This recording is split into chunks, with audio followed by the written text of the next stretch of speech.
اللہ اکبر اللہ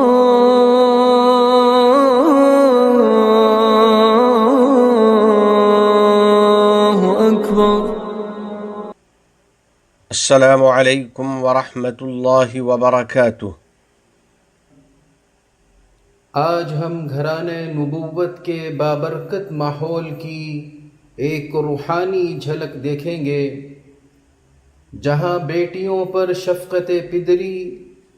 اپنے حسین ترین دور میں کھڑی نظر آتی ہے، جہاں بیٹیوں کے ساتھ پیار و محبت کا برتاؤ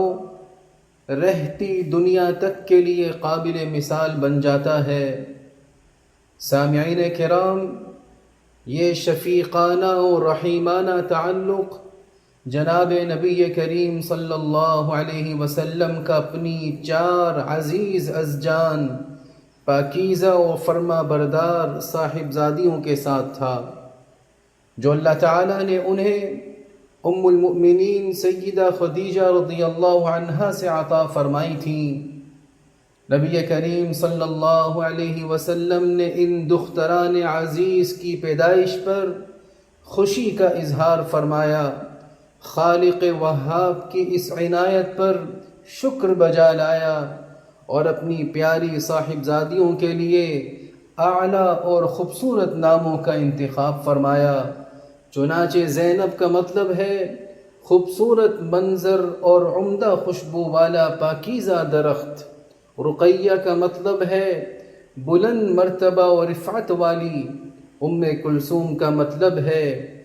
خوبصورت خد و خال والی۔ یہ نام آپ علیہ السلام نے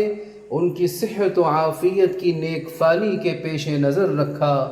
اور فاطمہ کا مطلب ہے تمام غیر پسندیدہ صفات سے دور رہنے والی۔ یہ نام آپ علیہ السلام نے ان کی نیک بختی اور ان کا گھرانہ آباد ہونے کی مبارک فالی کے طور پر رکھا۔ میرے بھائیوں، نبی کریم صلی اللہ علیہ وسلم اپنی بیٹیوں کے لیے انتہائی مہربان و مشفق والد تھے۔ آپ علیہ السلام ان کی تشریف آوری پر خوشی کا اظہار فرماتے، ان کا شاندار استقبال فرماتے، اور جیسے ہی آپ علیہ السلام دیکھتے کہ ان کی دختر رشیدہ سیدہ فاطمہ رضی اللہ عنہا آ رہی ہیں، تو آپ علیہ السلام ان کے استقبال کے لیے کھڑے ہو جاتے اور ان الفاظ میں انہیں خوش آمدید کہتے، مرحباً بابنتی، خوش آمدید میری بیٹی۔ آپ علیہ السلام کی اس محبت نے یہ اثر چھوڑا کہ سیدہ فاطمہ رضی اللہ عنہا نے اپنے شفیق و مہربان والد کے اخلاق اور ان کے مبارک طریقے کی اتباع و اقتداء کو اپنا اوڑھنا بچھونا بنا لیا۔ چنانچہ ام المؤمنین سیدہ عائشہ صدیقہ رضی اللہ عنہا فرماتی ہیں، ما رأيت احدا كان اشبه حدیثا وكلاما برسول اللہ صلی اللہ علیہ وسلم من فاطمہ، وكانت اذا دخلت علیہ قام الیہا فرحب بها وقبلها وأجلسها في مجلسه، وكان إذا دخل عليها قامت إليه فأخذت بيده فرحبت به وقبلته وأجلسته في مجلسها۔ ام المؤمنین عائشہ رضی اللہ عنہا کہتی ہیں کہ میں نے بات چیت میں فاطمہ رضی اللہ عنہا سے بڑھ کر رسول اللہ صلی اللہ علیہ وسلم کے مشابہ کسی کو نہیں دیکھا۔ وہ جب رسول اللہ صلی اللہ علیہ وسلم کے پاس آتی تو آپ علیہ السلام کھڑے ہو جاتے، ان کو خوش آمدید کہتے، ان کو بوسہ دیتے اور اپنی جگہ پر انہیں بٹھاتے، اور جب رسول اللہ صلی اللہ علیہ وسلم ان کے پاس تشریف لے جاتے تو وہ آپ کے استقبال کے لیے کھڑی ہو جاتیں، آپ کا ہاتھ تھام لیتیں، آپ کو بوسہ دیتیں اور اپنی جگہ پر انہیں بٹھاتیں۔ میرے بھائیوں، رسول اللہ صلی اللہ علیہ وسلم کی نور نظر سیدہ فاطمہ رضی اللہ عنہا کا ہر قول و فعل، ہر طور طریقہ اپنے پیارے والد حبیب مصطفیٰ جناب رسول اللہ صلی اللہ علیہ وسلم کے اقوال و افعال، عادات و اطوار مبارکہ سے مشابہت رکھتا تھا، اور بھلا کیسے مشابہت پیدا نہ ہوتی جبکہ وہ رسول اللہ صلی اللہ علیہ وسلم کی لخت جگر ہیں۔ وہ خوش ہوتی تو نبی پاک صلی اللہ علیہ وسلم بھی خوش ہوتے، وہ غمگین ہوتی تو نبی پاک صلی اللہ علیہ وسلم بھی غمگین ہوتے۔ اور آپ علیہ السلام فرماتے فاطمۃ بضعۃ منی فمن اغضبها اغضبنی، فاطمہ میرے جگر کا ٹکڑا ہے، جس نے اسے ناراض کیا اس نے مجھے ناراض کیا۔ آپ علیہ السلام ان سے اپنے راز کی باتیں کرتے، اپنی محبت ان پر نچھاور فرماتے۔ تو میرے بھائیوں، ایک بیٹی کا ایسا ہی تعلق اپنے والدین کے ساتھ ہونا چاہیے تاکہ بیٹی ماں باپ کی آغوش کو اپنے لیے ایک محفوظ پناہ گاہ محسوس کرے، اپنے دکھ درد ان سے بیان کرے، اپنی پریشانی کا برملا ان کے سامنے اظہار کرے۔ خصوصاً اپنی ماں کے ساتھ یہ تعلق اور بھی زیادہ گہرا ہونا چاہیے، کیونکہ ماں بیٹی کے سب سے زیادہ قریب ہوتی ہے اور اس پر سب سے زیادہ شفیق و مہربان ہوتی ہے۔ اللہ کے بندو، نبی کریم صلی اللہ علیہ وسلم کی اپنی بیٹیوں کے ساتھ کمال محبت کا مظہر تھا کہ انہوں نے اپنی بعثت کے بعد اپنی بیٹیوں کے لیے برابری اور کفو کا لحاظ رکھتے ہوئے دینداری اور اخلاق کریمانہ کے حامل شوہروں کا انتخاب فرمایا۔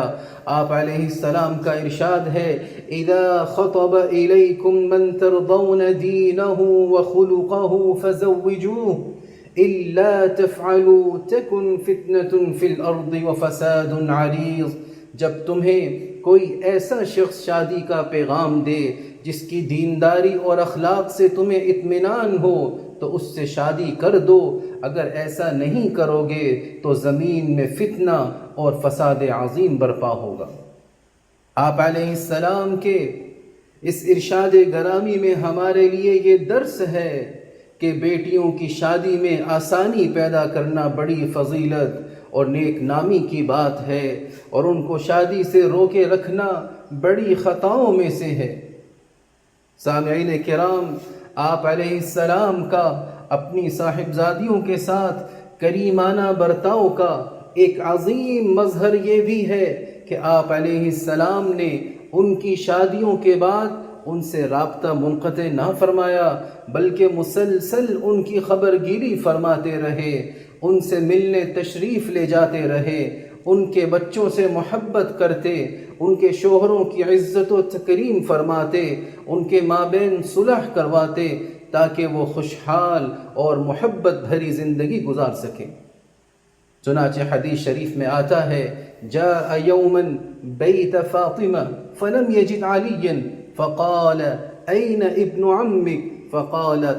فقالت كان بيني وبينه شيء فغاضبني فخرج۔ ایک دن رسول اللہ صلی اللہ علیہ وسلم فاطمہ رضی اللہ عنہا کے گھر تشریف لائے، دیکھا کہ علی رضی اللہ عنہ گھر میں موجود نہیں ہیں۔ آپ صلی اللہ علیہ وسلم نے دریافت فرمایا تمہارے چچا کے بیٹے کہاں ہیں؟ انہوں نے بتایا کہ میرے اور ان کے درمیان کچھ ناگواری پیش آ گئی اور وہ مجھ پر خفا ہو کر کہیں باہر چلے گئے ہیں۔ چنانچہ آپ علیہ السلام حضرت علی رضی اللہ عنہ کے پاس تشریف لے گئے، ان سے پیار محبت سے بات کی، ان کا دل صاف کیا، ان کی رنجش دور کی، انہیں واپس گھر لائے اور دونوں کے درمیان صلح کروائی۔ اسی طرح آپ علیہ السلام کی شفقت پدری اور اخلاق عالیہ کی ایک جھلک یہ بھی ہے کہ جب حضرت رقیہ رضی اللہ عنہ بیمار ہوئیں تو آپ علیہ السلام نے ان کے شوہر حضرت عثمان رضی اللہ عنہ کو ان کے پاس رکے رہنے کی تاکید فرمائی تاکہ وہ حضرت رقیہ رضی اللہ عنہ کی تیمارداری اور ان کی نگہداشت بہتر انداز میں کر سکیں۔ تو میرے بھائیوں، اپنی بیٹیوں کے معاملے میں خوف خدا رکھیے اور اپنے نبی و محبوب جناب رسول اللہ صلی اللہ علیہ وسلم کے طریقے کی اتباع کریں۔ یا ایھا الذین آمنوا اطیعوا اللہ واطیعوا الرسول واولی الامر منکم اقول قولی ھذا واستغفر اللہ لی۔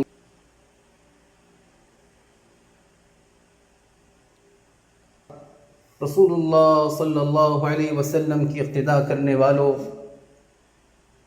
زندگی کی رونق اور اس کی خوشیاں بیٹیوں سے ہیں۔ گھروں میں رحمت و شفقت کی بہاریں بیٹیوں سے ہیں۔ جناب نبی کریم صلی اللہ علیہ وسلم نے بیٹیوں کے ساتھ حسن سلوک کرنے اور ان کے امور کی انجام دہی کی ترغیب دی ہے۔ آپ علیہ السلام نے فرمایا من عال بنتین او ثلاث بنات حتی یبن ان یتزوجن او یموت عنہن کنت انا وہو فی الجنت ہکذا، جس نے 2 یا 3 بیٹیوں کی پرورش کی حتیٰ کہ وہ بالغ ہو گئیں، یعنی ان کی شادیاں ہو گئیں یا وہ خود فوت ہو گیا، تو میں اور وہ ان 2 انگلیوں کی طرح ہوں گے۔ پھر آپ صلی اللہ علیہ وسلم نے شہادت اور درمیان والی انگلی کے ساتھ اشارہ فرمایا۔ تو میرے بھائیوں، اپنی بیٹیوں کی بہترین پرورش کیجیے، انہیں حیا اور عصمت کا پیکر بنائیے، بقدر استطاعت ان کے لیے زیور و زیبائش، نعمت و آسائش کا بندوبست کیجیے، اور گاہے بگاہے انہیں ہدایہ اور تحائف سے نوازتے رہیے، جیسا کہ آپ کے نبی جناب رسول اللہ صلی اللہ علیہ وسلم کیا کرتے تھے۔ وہ اپنی صاحبزادیوں کو ریشمی لباس پہناتے، انہیں سونے کے زیور سے آراستہ فرماتے۔ چنانچہ ایک مرتبہ جب آپ کے پاس سونے کی انگوٹھی لائی گئی تو آپ علیہ السلام نے وہ اپنی نواسی کو عطا فرما دی اور فرمایا تحلی بہذا یا بنی، اے بیٹی اسے تم پہن لو۔ یہ عمل آپ علیہ السلام کا بیٹیوں کی تکریم اور ان کی فطرت کے مطابق پرورش کرنے کے طور پر تھا، جو ان کے فطری ذوق کو شاداں و فرحاں رکھے اور ان کے نسوانی وقار کے شایع نشان ہو۔ حضرات والدین، اپنی بیٹیوں کے بارے میں اللہ سے ڈریں، وہ آپ کی گردنوں میں امانت ہیں، آپ کے گھروں کی زینت ہیں، اور دنیا اور آخرت میں آپ کی آنکھوں کی ٹھنڈک ہیں۔ ان کی عزت و تکریم کریں، ان پر خرچ کریں، ان پر تنگی نہ کریں، اپنے مال اور محبت میں ان کے ساتھ بخل سے پیش نہ آئیں۔ خاص طور پر وہ بیٹی زیادہ توجہ اور شفقت کی مستحق ہے جو اپنے بھائیوں میں اکیلی ہو، کیونکہ وہ آپ کی محبت اور دیکھ بھال کی سب سے زیادہ محتاج ہے۔ جب آپ نے یہ کر لیا تو سمجھیے پھر آپ نے رب رحمان کے عظیم تحفے یعنی اپنی بیٹیوں کے تئیں اپنی ذمہ داری ادا کر لی، ایک اچھے انسان سازی میں اپنا حصہ ڈال لیا، وطن کی سربلندی کے شریک کار بن گئے، کیونکہ بیٹیاں نصف معاشرہ ہیں اور وہی مستقبل کی مائیں ہیں جو جوان مردوں کی تشکیل ساز ہیں اور اپنے وطن کی رفعت و ترقی میں اپنا کردار ادا کرنے والی ہیں۔ رب اصدق القائلین کا فرمان ہے وَلَهُنَّ مِثْلُ الَّذِي عَلَيْهِنَّ بِالْمَعْرُوفِ، اور عورتوں کا بھی حق ہے جیسا کہ مردوں کا ان پر حق ہے دستور کے مطابق۔ هذا وصلوا وسلموا على سيدنا ونبينا محمد